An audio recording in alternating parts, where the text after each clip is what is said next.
এখন একটা ধার্মিক মেয়ে যদি বংশীয় হয় ভালো, একটা ধার্মিক মেয়ে যদি বিত্তশালী ঘরের হয় ভালো, কিন্তু বিবাহ করার সময়তে মৌলিকভাবে দেখতে হবে ধার্মিক মেয়ে। স্ত্রী যদি আপনার কন্ট্রোলে না থাকে, আপনার জীবনে জিন্দেগিতে কোনোদিন আপনি আপনার সংসার সুন্দর করতে পারবেন না, এটা অসম্ভব। স্ত্রী যদি আপনার কথাই ব্যাকা হয়ে চলে, আপনার শুধু পস্তাতেই পস্তাতে দিন যাবে, আপনি কিছু করতে পারবেন না। শাদি জাহান্নাম ভি হয়, শাদি জান্নাত ভি হয়। আমরা একটা ছাত্র জীবনে পত্রিকা পড়তাম, খাতুনে মাশরেক, সেখানে লেখা থাকতো মাঝে মধ্যে বিবাহ জাহান্নামও বটে, বিবাহ জান্নাতও বটে, বিবাহ জাহান্নামও বটে, বিবাহ জান্নাতও বটে। ভালো স্ত্রী না হলে আপনি সেখান থেকে সুবিধা ভোগ করতে পারবেন না, এটাই চূড়ান্ত। আর স্ত্রী ভালো হওয়ার জন্য দুইটা জিনিস লাগবে। এক হলো তার পক্ষ থেকে কোনো প্রতিবাদ থাকা লাগবে না, থাকা চলবে না। প্রতিবাদ কি জিনিস? তুমি এই কথা বললে কেন, তুমি আমাকে গালি দিলে কেন, এর নাম প্রতিবাদ। তুমি আমার মাকে এভাবে কথা বললে কেন, এর নাম প্রতিবাদ। তুমি এটা দিতে চেয়ে দিলে না কেন, এর নাম প্রতিবাদ। প্রতিবাদ যদি স্ত্রীর মুখে থাকে তাহলে এই সংসার ভালো হবে না। দুই, অভিমান। তুমি তো একটা শাড়ি দিতে চেয়ে দিলে না, একটা শাড়ি দিবা, একটা এটা করবা, এটা করবা, চাওয়াটার নাম হলো অভিমান। অভিমান সবসময় পূরণ হয় না। একটা হয়নি, আর একটা বলেছে, তখন দেরি হয়েছে, তখনও বলবে চট করে, তুমি তো কোনোদিন আমাকে কোনোদিনই কিছু দেও না। তো শয়তান তখন তাকে বলবে রাতে, দেখলি আগেও দেয়নি, এখনো দেয়নি, তোকে কোনোদিনই দেয় না, বল বল বল যে তোকে কোনোদিনই দেয় না। তখন ও স্বামীকে বলবে তুমি কোনোদিনই কিছু দাও না। যার কারণে একাধিক হাদিস, ওকে ভালো হতে হবে, নইলে আপনি সংসার গড়তে পারবেন না। ছেলে মেয়ে সবাই খারাপ হয়ে যাবে। গান বাজনা, বাদ্যযন্ত্র, গেমস নিয়ে ব্যস্ত থাকবে। গেমস তার কাছে পাপের কাজ নয়। আপনার বউ ছেলের হাতে মোবাইল দিয়ে গেমস খেলতে লাগিয়ে দিয়ে ও আর এক টিভি দেখছে, না হলে কারোর সাথে গল্প করছে। স্বামী বাড়িতে নাই, এ সময় প্রেমের গল্প করছে।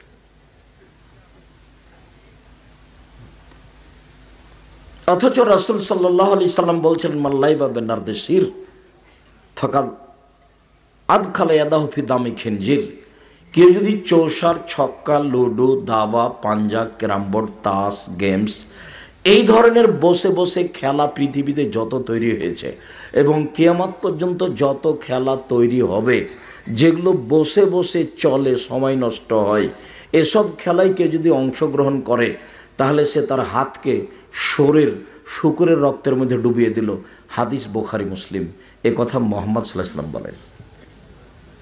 অথচ আপনার মেয়েও গেমস খেলছে, আপনার ছেলেও খেলছে, আপনার বউ বলছে খেল, তোরা এখানে দু ভাই মিলে খেলা দুই, আর আমি একটু কাজ করি, গল্প করছে ও মোবাইলে আর একজনের সাথে। স্বভাবই খারাপ। সংসার তো সহজ। দেখেন আপনি, এই ছেলে, এখনো ওই যে ডান দিকে কেউ কিন্তু দাঁড়িয়ে থাকতে পারবে না, চেয়ারম্যান সাহেব, প্রয়োজনে আপনি নিজে যান। জি, আপনারা লোক কন্ট্রোল করেন। এ তো থাকার তো আমি সহজ মনে করি না, এটা কেমন কথা?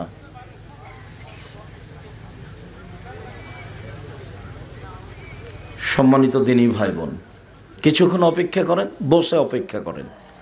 আমরা আলোচনা খুব তাড়াতাড়ি শেষ করব ইনশাআল্লাহ। তো রাসূল সাল্লাল্লাহু আলাইহি সাল্লাম বললেন যে ধার্মিক মেয়েকে বিবাহ করো। এটা এক, ধার্মিক মেয়েকে বিবাহ করো।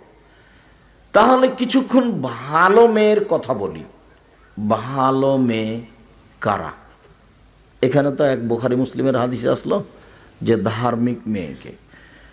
চলেন, আব্দুল্লাহ ইবনে আমর রাদিয়াল্লাহু তাআলা আনহু বলেন, রাসূল সাল্লাল্লাহু আলাইহি সাল্লাম বলেছেন, আদ-দুনিয়া কুল্লুহা মাতা ওয়া খায়রু মাতা'id দুনিয়াল মারাতু সলিহা।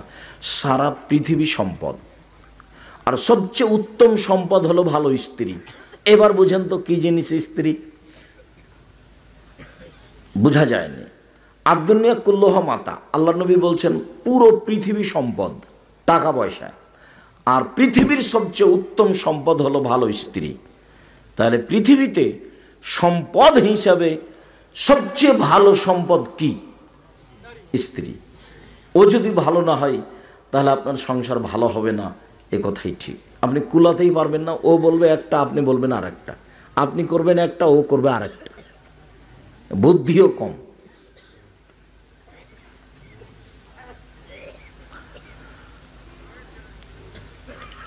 আবু হুরায়রা রাদিয়াল্লাহু তাআলা আনহু বলেন, রাসূল সাল্লাল্লাহু আলাইহি সাল্লাম একদা বললেন, আরবাউন লিসাদা, সুখময় জীবনের জন্য 4টা জিনিস লাগে। মানুষ যদি সুখ শান্তিতে বাস করতে চায় তাহলে 4টা জিনিস লাগবে, তাহলে তার জীবন সুখময় হবে। 1, আল মারাতুস সলেহা, 1 নম্বরে আছে ভালো স্ত্রী। 1, আল মারাতুস সলেহা, ভালো স্ত্রী। 2, আল জারুস সলে, ভালো প্রতিবেশী। 3, আল মারকাবুল হানি, একটা ভালো গাড়ি। 4, আল বাইতুল ওয়াসে, প্রশস্ত ঘর। তো 1 নম্বরে কি আছে? ভালো স্ত্রী। চলেন, সাওবান রাদিয়াল্লাহু তাআলা আনহু বলেন যে, লাউ নালামু আইউল মালিক খায়রুন লানাত্তাখিযাহু, আমরা যদি জানতাম যে সবচেয়ে উত্তম সম্পদ কোনটা তাহলে সেটা আমরা গ্রহণ করতাম। আমরা যদি জানতাম যে সবচেয়ে উত্তম সম্পদ কি তাহলে সেটা আমরা নিতাম। তখন আল্লাহ রাসূল বলছেন, শোনো শোনো শোনো, আফজালহু, সম্পদের সবচেয়ে উত্তম সম্পদ লেসানুন যাকির, ওই জিহ্বা, যে জিহ্বা সুবহানাল্লাহ, আলহামদুলিল্লাহ, আল্লাহু আকবার বলতে পারে। 2, কালবুন শাকির, ওই অন্তর যে অল্পতেই খুশি। ব্যবসা বাণিজ্যে 2000 টাকা লাভ হলেও খুশি, 10,000 টাকা লাভ হলেও খুশি, 200 টাকা লাভ হলেও খুশি, আলহামদুলিল্লাহ। ওই অন্তর হচ্ছে সঞ্চিত সম্পদ। 3, ওয়াজাওজাতুন মুমিনাতুন তুইনুহা আলা দীনিহি, ভালো স্ত্রী যে তার স্বামীকে দ্বীনের উপরে সহযোগিতা করতে পারে। ভালো স্ত্রী যে স্বামীকে দ্বীনের উপরে সহযোগিতা করতে পারে, ভালো কাজে সহযোগিতা করতে পারে। ওরই তো অভিমান মিটে না, তাহলে ভালো কাজে সহযোগিতা করবে কি? ওরই তো অভিমান মিটে না। ওই তো আজকে যে যেতে চেয়েছে আপনার মাঝিরা বাজারে, আগামীকালকে যেতে চাইবে বগুড়া শহরে। আর সবসময় তার কাছে একটা ভ্যানিটি ব্যাগ থাকে। ভ্যানিটি ব্যাগ ছাড়া তো আমরা চলতে পারি, তো দেখতে পাচ্ছি। আব্দুল্লাহর আম্মা বিবাহের 11 দিন পর থেকে প্রতিষ্ঠানের প্রধান শিক্ষিকা। আমরা কোনোদিন বাজারেও যাইনি, আমরা কোনোদিন ভ্যানিটি ব্যাগ কাছেও নিইনি, ওটা নামটা খালি শুনি। তো আমরা তো আছি দুনিয়াতে বেঁচে। আমি তো কোনোদিন হোটেল স্টলেই বসিনি, কোনো দিন নয়। আমার 16 বছর ছাত্র জীবন আর 34 বছর শিক্ষক জীবন।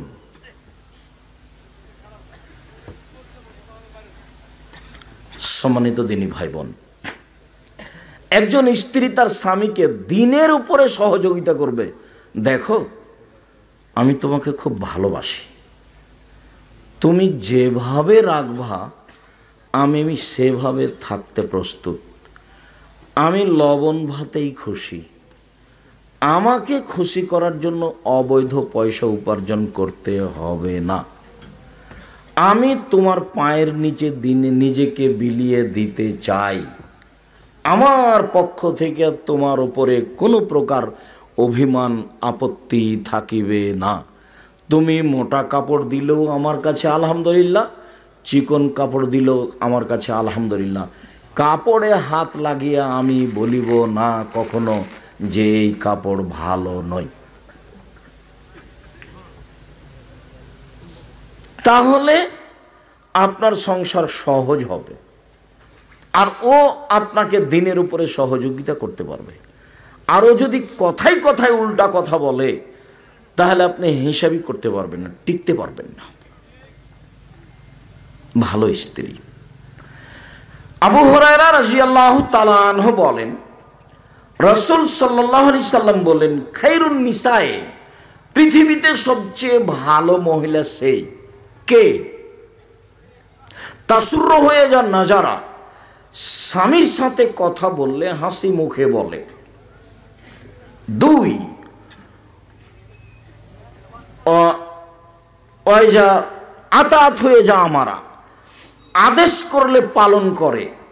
3, ওই যা গাবানা হাফেজাত, যখন স্বামী বাড়িতে থাকে না তখন নিজেকে হেফাজতে কন্ট্রোলে রাখে, ওর সাথে কথা বলে না, মোবাইলে যার তার সাথে কথা বলে না। এই হলো সবচেয়ে ভালো নারী। 1, স্বামীর সাথে কথা বললে হাসি মুখে বলে। 2, স্বামী আদেশ করলে পালন করে। 3, স্বামী বাড়িতে না থাকলে নিজেকে কন্ট্রোলে হেফাজতে রাখে। সেই হলো সবচেয়ে ভালো নারী। এই কথা মুহাম্মদ সাল্লাল্লাহু আলাইহি সাল্লাম বলেন।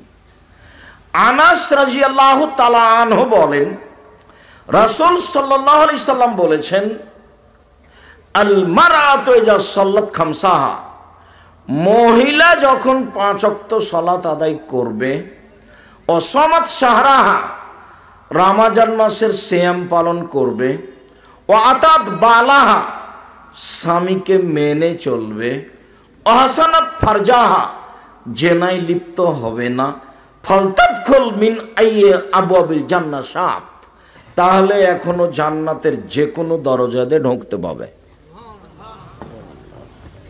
তাহলে সবচেয়ে ভালো মহিলা সেই যে স্বামীকে মেনে চলে, তার আদেশ মানতে প্রস্তুত, যাহাই বলিবেন তাহাই মানিব। পাপ না হলে, আপনার কোনো আদেশে যদি আল্লাহকে অমান্য করা হয় তাহলে মানতে সক্ষম নই, এছাড়া আপনি যাহাই বলিবেন তাহাই মানিব। এই নারী সহজেই জান্নাতে যাবে, এই হলো ভালো নারী। আবু হুরায়রা রাদিয়াল্লাহু তাআলা আনহু বলেন, রাসূল সাল্লাল্লাহু আলাইহি সাল্লাম একদা বললেন, নবীউ ফিল জান্নাহ, নবীগণ জান্নাতে যাবেন, আর শহীদও ফিল জান্নাহ, শহীদ যারা তারা জান্নাতে যাবে, আর সিদ্দিকও ফিল জান্নাহ, যারা সত্যবাদী তারাও জান্নাতে যাবে, ও নিসা মিন আহলিল জান্নাহ, মহিলারাও জান্নাতে যাবে। ওই সব মহিলা যাদের স্বামী অসন্তুষ্ট হলে স্বামীর হাত ধরে বলে, যতক্ষণ পর্যন্ত আপনি আমার ওপরে সন্তুষ্ট খুশি না হবেন ততক্ষণ পর্যন্ত আমি কোনো খাদ্য খাবো না। এ হলো জান্নাতি নারী। এইবার পূর্বে ফিরে যাই। আল্লাহর নবী বললেন, আর দুনিয়া কুল্লুহা মাতা, ও খায়রু মাতায় দুনিয়াল মারাতু সালেহা, সারা পৃথিবী সম্পদ, সবচেয়ে দামি সম্পদ হলো ভালো স্ত্রী। এবার আগের হাদিসে ফিরে যাই। আল্লাহ রাসূল বললেন, পুরুষেরা বিবাহ করে 4টে জিনিস দেখে, আমি তোমাদেরকে 4টে বলিনি। পুরুষেরা বিবাহ করে 4টে জিনিস দেখে। 1, ধনী, 2, বংশ, 3, সুন্দরতা, 4, ধার্মিকতা। পৃথিবীর মানুষ, তোমরা ধার্মিক মেয়েকে বিবাহ করো সংসার ভালো করতে চাইলে। ধার্মিক মেয়ে সেই যে প্রতিবাদ করে না সংসারে, অভিমান করে না সংসারে, ছেলে মেয়েকে রাসূলের পদ্ধতিতে লালন পালন করে। সম্মানিত দিনী ভাই বোন, রাসূল সাল্লাল্লাহু আলাইহি সাল্লাম মেয়ে বিবাহ করার জন্য দেখার জন্য বললেন। মুগিরা ইবনে শুবা রাদিয়াল্লাহু তাআলা আনহু বলেন, খাতাবতু ইমরাতান, আমি একটা মেয়েকে বিবাহ করার জন্য প্রস্তাব দিলাম। আল্লাহ রাসূল বললেন, হাল নাজারতা ইলাইহা, তুমি তাকে দেখেছো? কুলতুল্লাহ, আমি বললাম জি না, আমি তাকে দেখিনি। তখন আল্লাহ রাসূল বলছেন, ফানজুর ইলাইহা, তুমি দেখে নাও, তুমি একটু দেখে নাও। ফাইন আহারা আয়াউদ্দা বাইনাকুমা, দেখাটা দুইজনের মধ্যে ভালোবাসাকে বাড়িয়ে দিবে। দেখাটা দুইজনের মধ্যে ভালোবাসাকে বাড়িয়ে দিবে। আর যদি না দেখে বিবাহ হয় তাহলে কথায় কথায় বলবে, আরে তোমাকে দেখলে আমি তোমাকে বিবাহ করতাম না, তোমাকে দেখলে বিবাহের আগে দেখলে আমি তোমাকে বিবাহ করতাম না, যখন তখন বলবে। এই পরবর্তী যেন কোনো আপত্তি না থাকে, তাই রাসূল সাল্লাল্লাহু আলাইহি সাল্লাম দেখে বিবাহ করার জন্য আদেশ করলেন। ভালো, 5 জন খুঁজে খাজে দেখলাম, ভালো মেয়ে পাওয়া গেল। ফানকিহু মা তাবা লাকুম, যেটা ভালো লাগে সেটা বিবাহ করো। আল্লাহ বলছেন যেটা ভালো লাগে সেটা বিবাহ করো। এবার এই লোকটা এই যে খুঁজতে লাগলো, মানে বারে মেয়েকে তো এই কথা বলা হয়নি যে তুমি ভালো স্বামী গ্রহণ করো, পুরুষকে বলছো তুমি ভালো মেয়ে গ্রহণ করো। ও তো খুশি হয়ে গেছে, একে দেখে ওকে দেখে, একে দেখে ওকে দেখে, ঘুরতে ঘুরতে ঘুরতে ল্যাংড়াটা পছন্দ হয়েছে। ও বুঝতে পারেনি যে রশি একটা দেওয়া আছে গলায়, ওটা তাকদীর, ওটা তাকদীর। ঘুরতে ঘুরতে ঘুরতে মা বলবে, আব্বু ওই মেয়েটা তো বেশি সুন্দরী। তো বলছে, আম্মা সুন্দরী বটে, কিন্তু ওদের বাড়িতে আপ্যায়ন ভালো ছিল না, ওরা যেটা খাওয়ার ব্যবস্থা করেছে ওটা আমাকে ভালো লাগেনি, বরং পরের যেটা মেয়েকে দেখলাম এদের চালচলন আমাকে ভালো লেগেছে। ঠিক আছে, তাহলে এদের চালচলন যখন ভালো লেগেছে সেটাই করো। তাহলে ফানকিহু মা তাবা লাকুম, তোমার যা পছন্দ তা দেখে বিবাহ করো। তো মনে করেছে সবচেয়ে সুন্দরীটা বিবাহ করব, কিন্তু ঘুরতে ঘুরতে এখানে আসলাম। এটা নাম তাকদীর। এরপরেও রাসূল সাল্লাল্লাহু আলাইহি সাল্লাম যেভাবে দেখতে বললেন সেভাবে দেখে বিবাহ করতে হবে রাসূলের পদ্ধতিতে। বিবাহের পূর্বে সবাই মিলে দেখা হবে না। মা খালা ফুফুকে নিয়ে দেখতে যাওয়া যেতে পারে, বাপ দেখতে পাবে না, বন্ধু বান্ধব দেখতে পাবে না, হারাম।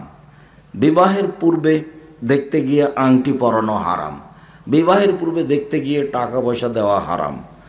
বিবাহের জন্য যেভাবে খেলাধুলা, খেল তামাশা, অনুষ্ঠান, দৌড়াদৌড়ি, ঝাঁপাঝাঁপি, রক্ত ছিটানো, আপনার রং ছিটানো, কত কি আছে, এগুলো সব জাহেলিয়াত, কুসংস্কার। দিন যত যাবে তত বাড়বে। এগুলো সব হিন্দুদের নীতি, সব এসে জমা হবে, একটাও জায়েজ নয়। এভাবে গান বাজনা, বাদ্যযন্ত্র, গান বাজনা টোটালে হারাম, অথচ গান বাজনা ছাড়া বিবাহই হচ্ছে না। আর বড় মেয়েদের নাচ, বড় মেয়েদের গীত, কত কি, তার তো কোনো হিসাবই নেই। সব কাপুরুষ, যাদের মেয়েরা ওই বাড়িতে গিয়ে গান বাজনা করে, নাচে, হলুদ মাখায়, এদের বাপ এদের মা হলো একেবারে কাপুরুষ, একেবারে ঘৃণিত বাপ, একেবারে ঘৃণিত। এরকম বাপকে আমি খুব অন্তর থেকে ঘৃণা করি। ওর কারণে এই পরিবারটা নষ্ট হয়েছে। কেন যাবে? সাথে সাথে বিবাহের পূর্বে কোনো প্রকার অনুষ্ঠান নাই। হলুদ মাখতে হবে এর কোনো বিধান দুনিয়াতে নেই। মাখতে পারে, হলুদ গায়ে দিতে পারে, ওর মা দিবে, ওর খালা দিবে, ওর ফুফু দিবে, ওর বোন দিবে। ওর ভাবি কেন এখানে? ওর চাচাতো বোন কেন এখানে? তাহলে তো সূচনাতেই জেনা। আল্লাহর নবী বলছেন, লা তুবাশিরুল মারআতু আল মারাতা, একজন মহিলা একজন মহিলার গায়ে হাত লাগাতে পারে না। কেন? ফাতানাথা লিজাওজিহা কান্নাহু ইয়ানজুরু ইলাইহা, যদি গায়ে হাত লাগায় তাহলে তার শরীরটা নরম, সাদা না শক্ত এটাও বুঝবে। তখন সে তার স্বামীর সামনে বলবে, তার বাপ ভাইয়ের সামনে বলবে, তখন তার স্বামী তাকে অন্তরের চোখে দেখবে। একটা মেয়েকে অন্তরের চোখে দেখা হারাম। তাহলে একজন মৌলানা সাহেব হাই স্কুলে ছেলে মেয়ে একসাথে বসে পড়ে, সেখানে শিক্ষকতা করতে পারে কি করে? কলেজ তো থাকলোই।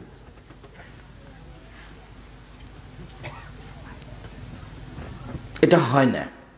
আবু হুরায়রা রাদিয়াল্লাহু তাআলা আনহু বলেন, একজন মহিলা একজন মহিলার ঢেকে রাখা অঙ্গগুলি দেখতে পারে না। ওলা ইউবসির রাজুলে রাজুলে ফি সাবিন ওয়াহিদ, একজন পুরুষ আর একজন পুরুষের সাথে এক বিছানে, এক লেপে, এক চাদরে শুইতে পারে না। ওলা তুবজিল মারাতে এলাল মারাতে ফি সাবিন ওয়াহিদ, একজন মেয়ে আর একজন মেয়ের সাথে এক লেপে এক বিছানে শুতে পারে না।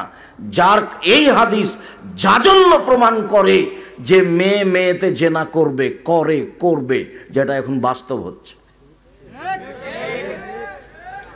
কিভাবে সেটা পরের কথা, কিন্তু নারী নারী যে জেনা করবে, করে, যার কারণে রাসূল সাল্লাল্লাহু আলাইহি ওয়াসাল্লাম টোটালি নাকাজ করে দিয়েছে। একজন মহিলা আর একজন মহিলার সাথে থাকতে পাবে না, এক বিছানে থাকতে পাবে না, এক কাপড়ে থাকতে পাবে না, এক লেপের নিচে থাকতে পাবে না। হাদিস বুখারী মুসলিম, টোটালেই নিষেধ। তাহলে হলুদ মাখাতে পারে কি করে? হলুদ ছাড়াই। মুরব্বীদেরকে নিয়ে বিবাহ করতে যেতে হবে, বিবাহের বৈঠকে কোনো কিছু থাকবে না, কেবলামুখী হয়ে বসতে হবে না। কি হলো? তো আপনারা কথা বললেন না, একজন কাজ করছে, ওই নিয়ে যাবে। আচ্ছা, ওকে, একজন নিয়ে যান, একজন ধরে নিয়ে যান, একজন বা দুইজন। সম্মানিত দিনী ভাই বোন, বলছিলাম যে রাসূল সাল্লাল্লাহু আলাইহি সাল্লামের পদ্ধতিতে বিবাহ পড়াবেন। বিবাহের বৈঠকে বরকে কেবলামুখী থাকতে হবে না, মোহর কম বাঁধতে হবে, ফাঁকি দেওয়া মোহর বাঁধতে হবে না। বিবাহ পড়ানোর পরে যেসব পদ্ধতি আছে সেগুলো একটাও জায়েজ নয়। বউ বাড়িতে নিয়ে গিয়ে সেই বাড়িতে বাসর ঘর সাজাতে হবে, এ কথাই ঠিক। বাপ মা সাজাবে, তোমরা ওকে ছাড়লে কেন? অজব কথা। থাকবে কেন? নিয়ে যাও, তো বুঝে না।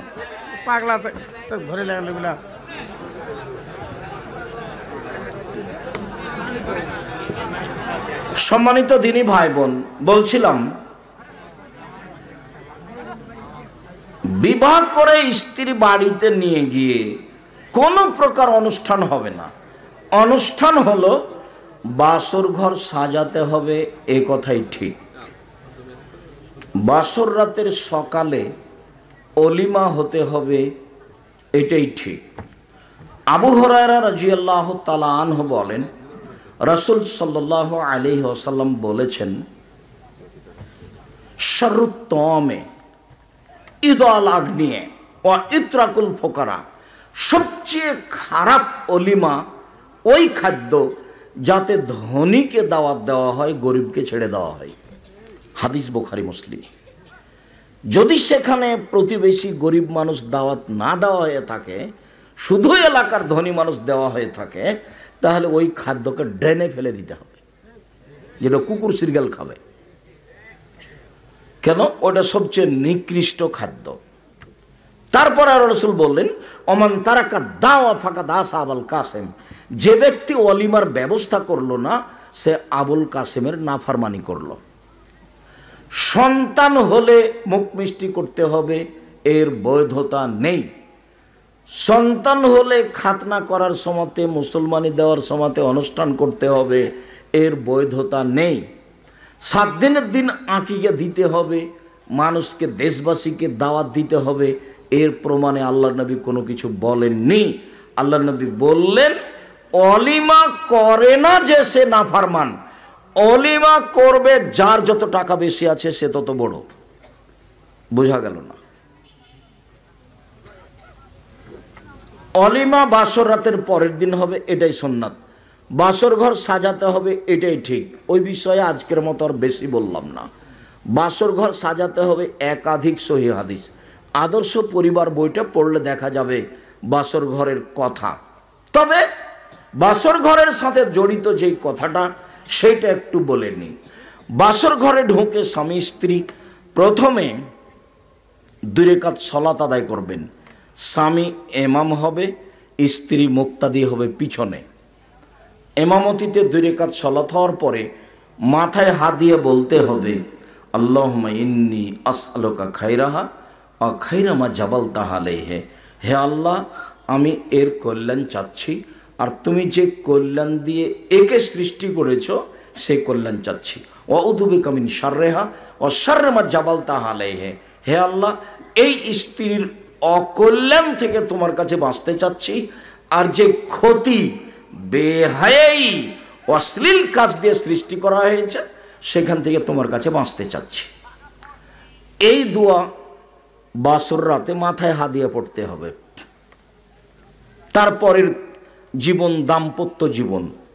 ইবনে আব্বাস রাদিয়াল্লাহু তাআলা আনহু বলেন, আল্লাহর নবী বলেছেন, লাউ আন্না আহাদাকুম আইয়াতিয়া আহলাহু, তোমাদের কোনো ব্যক্তি যদি তার স্ত্রীর নিকটে যায়, ফাকালা, তারপর সে যদি বলে, আল্লাহুম্মা জান্নিবনা শাইতানা, হে আল্লাহ তুমি আমাকে আর আমার স্ত্রীকে শয়তান থেকে বাঁচাও, অজান্নিবি শয়তানা মা রাযাক্তানা, আর আমাদের দুইজনের মিলনে যে সন্তান দিবা এই সন্তানকে শয়তান থেকে বাঁচাও।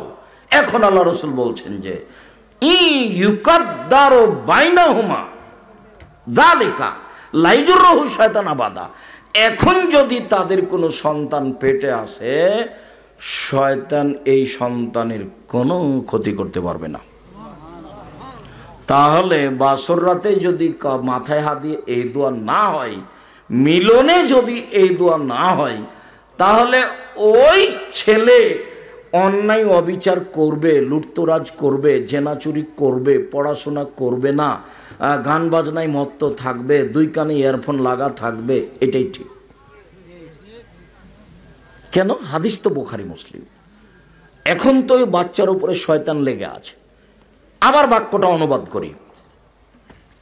আল্লাহ রাসূল বলছেন, তোমাদের কেউ যদি তার স্ত্রীর নিকটে যায়, সে যদি বলে বিসমিল্লাহ, আমি আল্লাহর নামে মিলন, পারিবারিক জীবন মিলন আরম্ভ করলাম, আল্লাহুম্মা জান্নিবনা শাইতানা, হে আল্লাহ তুমি আমাদের দুইজনকে শয়তান থেকে রক্ষা করো, ও জান্নাবি শয়তানা মা রাযাক্তানা, আর আমাদের যে সন্তান দিবা এই সন্তানকে এই শয়তান থেকে রক্ষা করো। বাক্য শেষ। এখন আল্লাহর নবী বলছেন, ইউকাদ্দারু বাইনাহুমা ওলাদুন, যদি এখন এদের সন্তান পেটে আসে, সন্তান যদি হয়, ফালা ইয়াজুরহু শয়তান আবাদা, কখনো শয়তান এই সন্তানের ক্ষতি করতে পারবে না। হাদিস বুখারী মুসলিম। কথা বোঝা যায়নি মনে হয়? সম্মানিত দিনী ভাই বোন, আবার পূর্বে ফিরে এসে এক অংশ বলে আমরা আলোচনার শেষের দিকে চলে আসছি। বিবাহের ব্যাপারে জরুরি কথা যে রাসূল সাল্লাল্লাহু আলাইহি সাল্লাম বলেছেন, দেখে বিবাহ করো, দেখে বিবাহ করা ভালো। এরপরে রাসূল সাল্লাল্লাহু আলাইহি সাল্লাম বলেছেন যে লা নিকাহা ইল্লা বিওয়ালিন, পিতা ছাড়া বিবাহ হবে না, অভিভাবক ছাড়া বিবাহ হবে না, ওয়ালা নিকাহা ইল্লা বিশাহিদাইনে, দুইজন সাক্ষী ছাড়া বিবাহ হবে না। আয়েশা রাদিয়াল্লাহু তাআলা আনহা বলেন, আইয়ুমা ইমরাতিন নাকাহাত বিগাইরি ইযনি ওয়ালিহা ফানিকাহুহা বাতিল, ফানিকাহুহা বাতিল, ফানিকাহুহা বাতিল। কোন মেয়ে যদি বাপের অনুমতি ছাড়াই বিবাহ বসে, সেই বিবাহ বাতিল, সেই বিবাহ বাতিল, সেই বিবাহ বাতিল, কোর্টের বিবাহ বাতিল, কোর্টের বিবাহ বাতিল, কোর্টের বিবাহ বাতিল। আবু হুরায়রা রাদিয়াল্লাহু তাআলা আনহু বলেন, আল্লাহর নবী বলেছেন, লা তুজাব্বিজুল মারাতু আল মারাতা, একজন মহিলা একজন মহিলার বিবাহ দিতে পারে না। ওয়ালা তুজাব্বিজুল মারাতু নাফসাহা, কোন মেয়ে নিজে নিজে বিবাহ বসতে পারে না।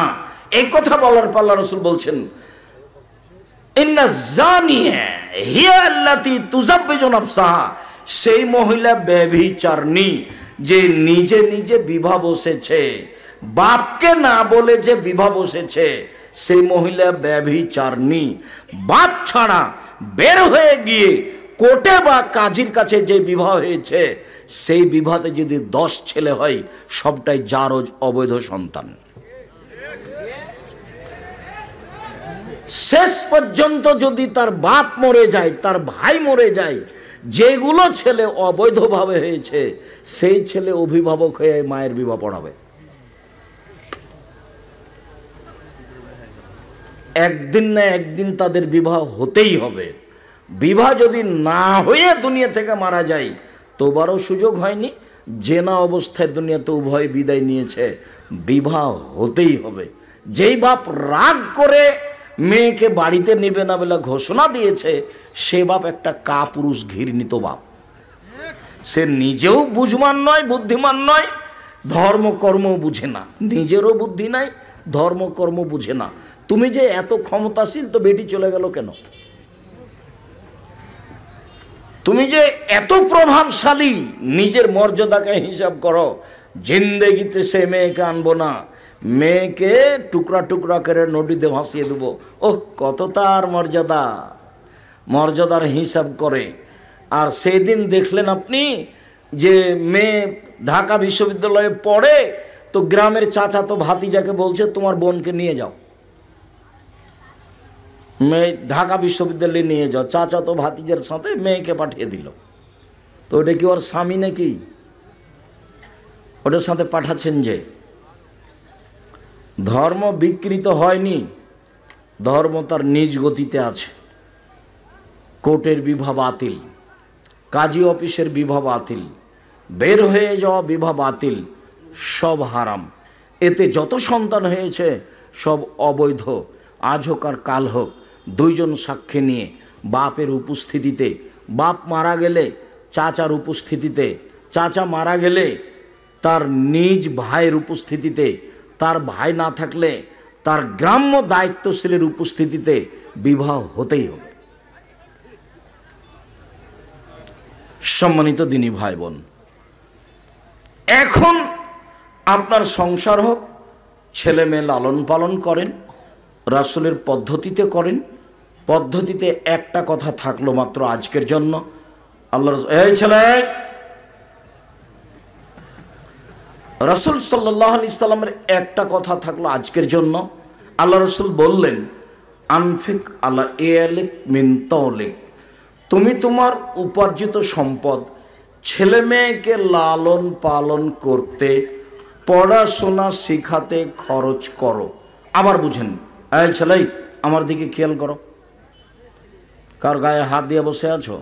শোনো, আল্লাহর নবী বলছেন তোমার ছেলে মেয়েকে লালন পালন করো, পড়াশোনা শিখাও তোমার উপার্জন দিয়ে। তাহলে বাপের বিত্তশালী বাপ সম্পদ দিয়ে শিখাবো, নইলে ব্যবসা করে ছেলে মেয়েকে পড়াবো, নইলে দিন মজুরি করে ছেলে মেয়েকে পড়াবো, নইলে শেষে ভিক্ষে করে ছেলে মেয়েকে পড়াবো। ছেলে টোকাই হতে পারে না যতদিন বাপ বেঁচে আছে, মেয়ে গার্মেন্টসে যেতে পারে না যতদিন বাপ বেঁচে আছে। বাপ শেষ পর্যন্ত কি করে ছেলে মেয়েকে পড়াবে? ভিক্ষা করে। এটা হলো মানুষের উপার্জনের শেষ সীমা। ভিক্ষাটা মানুষের উপার্জনের শেষ সীমা। বাপ ছেলে মেয়েকে লালন পালন করবে, পড়াবে 25 থেকে 30 বছর পর্যন্ত। 15 বছর 16 বছর বয়সের ছেলেকে ব্যবসায় লাগালছেন কেন? কেন লাগাবেন? কেন লাগাবেন? আমি বাহির থেকে এসে নাচল মাদ্রাসা থেকে গিয়ে বাড়িতে গেলে, যখন আমি জমিতে কোনো কাজ করতে যেতাম, তখন আমার বাপ আমাকে বলতেন, বেটা তোমাকে যদি জমিতে কাজ করতে হয় তাহলে আমার মরার পরে করিও।